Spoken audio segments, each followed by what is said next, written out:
各位朋友，今天想跟大家聊一个特别有意思的话题。不知道你们有没有过这样的体验，就是心里藏了一堆事儿，想找人说说，又怕麻烦别人。结果呢，夜深人静，你打开手机，点开 ChatGPT， 输入几个字，嘿，它立刻就给你回应了。那一刻，你是不是觉得特别温暖，好像终于有人听见你了？我最近在刷社交媒体的时候，看到好多朋友都在分享类似的心情。你看，有人说，我昨天真的很有感触， ChatGPT 给了我满满的情绪价值，想找人说话的时候，真的可以找他。还有人形容的特别到位， ChatGPT 真的像是个很温柔的软件，连玩刮刮乐都忘不了提醒我不要太沉迷其中。甚至有人直接点破了，我现在也是用 ChatGPT 聊天，虽然是假的，却提供满满的情绪价值。我们生活在一个明明大家联系方式那么多，但内心却越来越孤单的时代。而 AI 就像是一个完美的情绪树洞，它24小时待命，从不评判，也不会嫌你烦。你想说什么，它就听什么，让你把心里的烦恼痛快地倒出来。但是，朋友们，问题就来了，这种从 AI 那里得到的情绪价值是真的还是假的？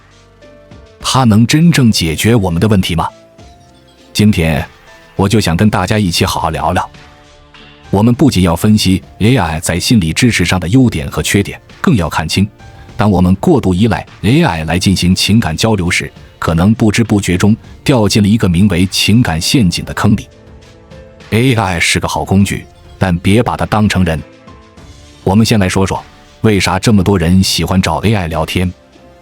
首先，它24小时都在线，不管你大半夜突然情绪崩溃，还是早上5点睡不着觉，它都在那，随时等你。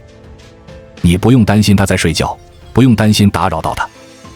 其次，对话完全没压力。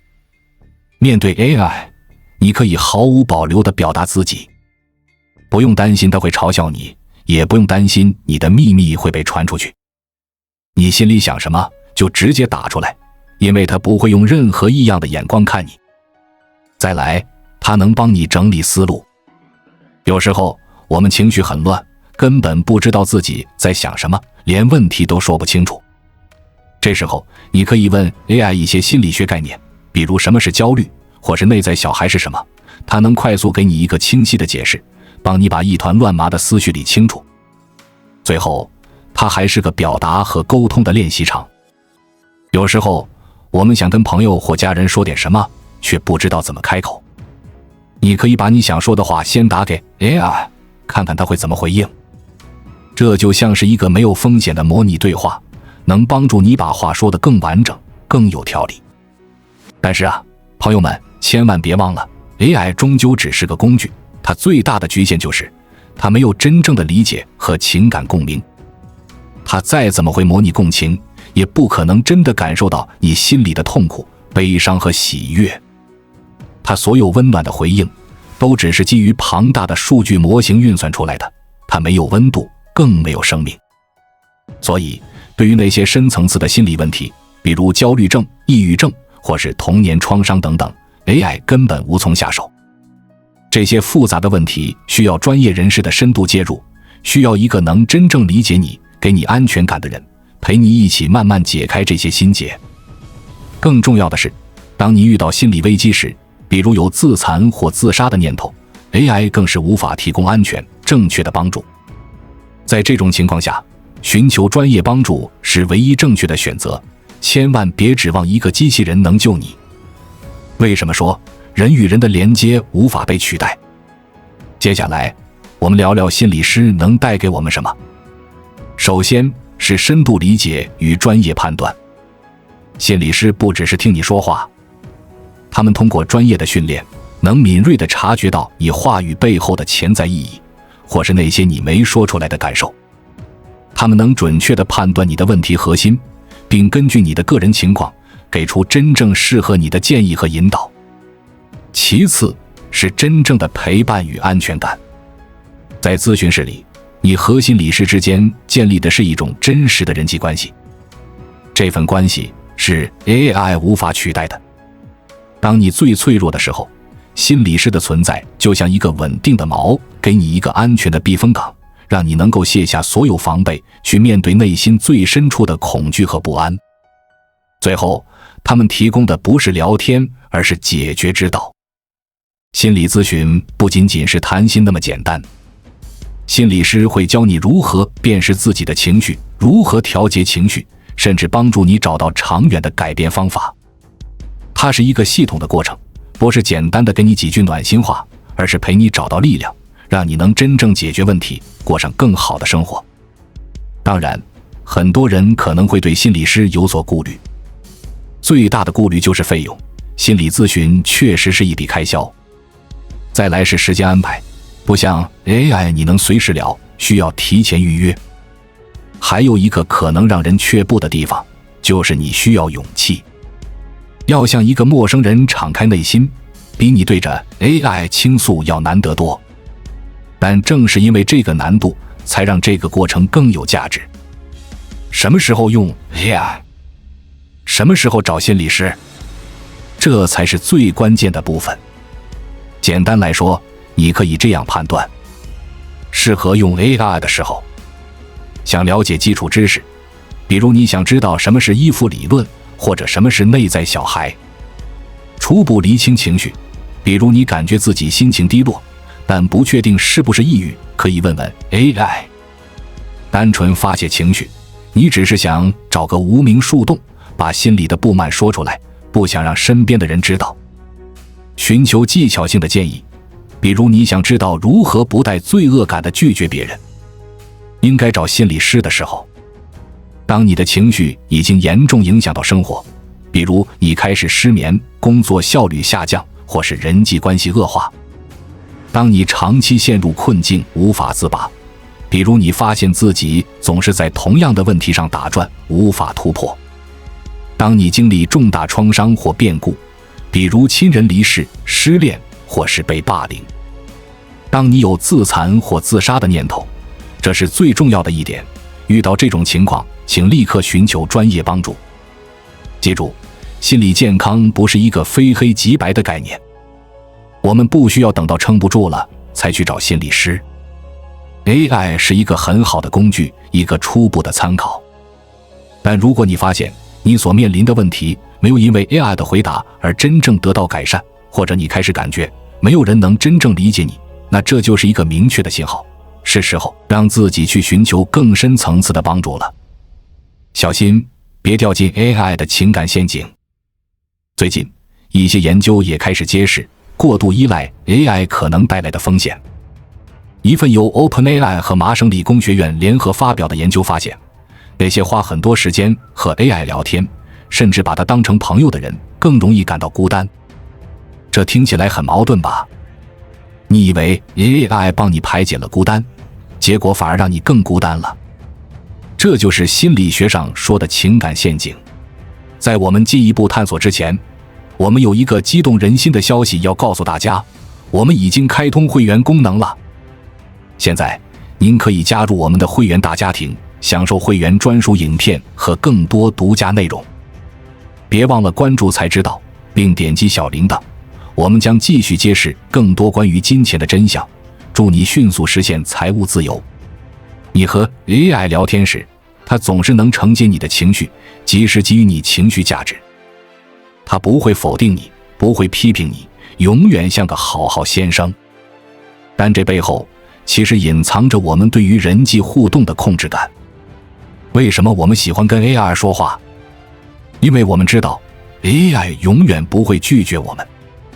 在真实世界里，我们害怕被人拒绝，害怕自己的脆弱被人看到，害怕被他人否定。而 AI 刚好提供了一个完全安全、零风险的环境。可是这种安全感真的能让你成长吗？真正的亲密感是建立在你愿意展示自己的脆弱，而对方愿意接住你的那一刻，是在一次又一次的喜怒哀乐中慢慢积累出来的。如果你每次遇到烦心事都选择依赖 AI， 那么你和真实世界的人际连接又该如何建立起来呢？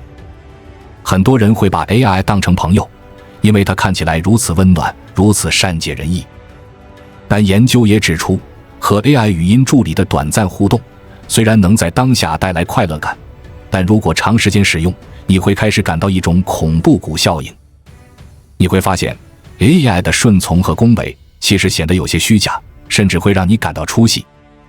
就像有位使用者说的，一个 AI 对我说我完全懂你，这不是很吊诡吗？他到底懂什么？ AI 在心理健康领域的双刃剑。朋友们，我们接着刚才的话题继续聊。刚才我们聊了 AI 作为情绪树洞的便利，以及它无法取代真人心理师的根本原因。但这个话题远不止于此。AI 在心理领域的应用正在以我们想象不到的速度发展，而我们作为使用者必须更深入地理解它，才能真正驾驭它，而不是被它所掌控。让我们来深入剖析一下 AI 在心理健康领域的另一面，它可能是一把双刃剑。一方面，它给了我们前所未有的便利，比如对于那些生活在偏远地区或者因为经济、时间等原因无法进行心理咨询的人来说， AI 聊天机器人至少提供了一个倾诉的渠道。它打破了时间和空间的限制，让心理支持变得触手可及。但另一方面，它也带来了我们无法忽视的风险。一、数据背后的心理肖像。 AI 真的了解你吗？我们常常说 AI 越用越懂你，但这个懂到底是什么意思？其实 AI 的懂是基于我们每一次的输入，每一次的互动。它会默默地记录你的对话模式、情绪词汇，甚至是你的提问倾向。比如，如果你经常问关于人际关系的问题， AI 就会给你推送更多这方面的内容。如果你总是表达焦虑和不安，它就会用更温柔、更具安慰性的语气来回应。从某种程度上说， AI 正在为每一个使用者建立一个独特的心理肖像。这个肖像比你自己更清楚你经常在为什么事烦恼，你害怕什么，你渴望什么。它甚至能预测你的情绪波动，并在你还没意识到的时候，就用它预设好的温情来包裹你。这听起来很厉害，但背后也藏着巨大的隐忧。首先是隐私问题，我们的心事、我们的脆弱都变成了 AI 训练的数据。虽然很多平台声称会匿名化处理，但谁能保证这些敏感信息不会被滥用或泄露？其次是偏见与刻板印象。AI 的训练数据来源于海量的人类语言，如果这些数据本身就存在偏见，比如对某种性别、职业或群体持有刻板印象，那么 AI 学习到的理解也会带着这些偏见。当它给你建议时，它可能无意中强化了你原本的偏见，或者给出了不符合你真实情况的、带有刻板印象的答案。二、改变我们对人际关系的期望。我观察到一个很有意思的现象，很多人喜欢 AI 的原因之一，就是它总是给出完美的回应。他不会像朋友那样，有时候心不在焉，有时候直接批评你。他总是耐心倾听，总是给你积极正向的反馈，总能精准地用最恰当的词汇来安慰你。这听起来是件好事，但长期下来，可能会给我们带来一个巨大的副作用，降低我们对真实人际关系的容忍度和期望。想象一下，你习惯了和 AI 的完美对话，然后回到现实生活中，你的朋友可能因为工作烦躁，没耐心听你说话；你的伴侣可能因为疲惫，回应得不够温柔；你的家人可能因为意见不合，和你吵了起来。这些都是真实、不完美的人际关系。但当你习惯了 AI 的完美顺从，你可能会感到巨大的落差，觉得为什么它不能像 AI 那样理解我？为什么它总是那么不耐烦？这种心理落差可能让你越来越不愿意和真人互动，从而进一步加剧你的孤单感，形成一个恶性循环。正如研究指出的，那些过度依赖 AI 的人反而更容易感到孤单。三、照镜子的局限。还有一些人把 AI 当成导师，借助他的理性分析能力来认识自己。比如，有些人会把自己的经历、想法一股脑地告诉 AI，然后问他：你觉得我是一个怎么样的人？为什么我会这么想？ AI 确实可以根据你的语言模式、思维逻辑，给你一个相对客观的分析报告。它会把你的行为模式、思维习惯清晰地呈现出来，这在某种程度上确实有助于你更好地认识自己。但是这种认识是有局限的，因为它本质上只是一面镜子，它反射的是你给它的所有信息。如果你的局限性让你无法看到某个问题，那么 AI 也无法帮你突破。心理师则不同，好的心理师不仅仅是听你说，他们会用自己的人的感觉去感受你，去和你建立真实的连接。有时候他们会根据自己的直觉和经验去挑战你，去触碰那些你一直在逃避的问题，引导你看到一些你从没想过的可能性。这种不同于我的东西才是我们成长真正的养分。是时候重新审视我们和 AI 的关系了。从头到尾我都没有说 AI 是不好的，它是一个强大的工具，一个能帮助我们提升效率、初步厘清思绪的好帮手。就像黄仁勋说的，把 AI 当成家教就好。它能给你答案，能帮你练习，但它不能取代老师。同样的道理， AI 可以是你的情绪树洞，但它不能取代心理师，更不能取代你和家人、朋友之间真实而有温度的连接。所以在享受 AI 带来便利的同时，我们都应该时常扪心自问，我是不是花太多时间在和 AI 说话？遇到困难时，我第一个想到的是 AI， 而不是身边的真人吗？请记住， AI 可以是你的一座桥，帮助你跨越难关，但它不应该是你的一座孤岛。愿我们都能够善用科技，同时也勇敢地踏出一步，去建立那些真正有意义、有温度的连接。因为到头来，真正能治愈我们的，还是来自于人与人之间的真实互动。关注我，我是才知道，带你解锁更多金钱的真相。